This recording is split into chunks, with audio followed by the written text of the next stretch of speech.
In this video, I'm going to show you how to translate data in Excel. Let's open an Excel document. Suppose you need to translate this sentence to another language, such as German, French, or Italian, but you don't want to use any external program. To do this, select the sentence or data you want to translate. In the title bar, click on Review. In the menu bar, click on Translate. A translator window should open on your display. The translator will automatically detect the language you selected. In the To section, select your desired language. First, let's select German. After selecting, the data will be translated automatically. Copy the data from here and paste it into your sheet. As for French, just change the language to French and the data will be changed to French.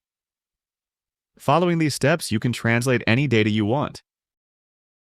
Feel free to reach out if you encounter any issues during the process. If this video helps you out, please leave a like and subscribe. Comment below if you have any questions. If you need further assistance, consider hiring a professional using the link in this video below.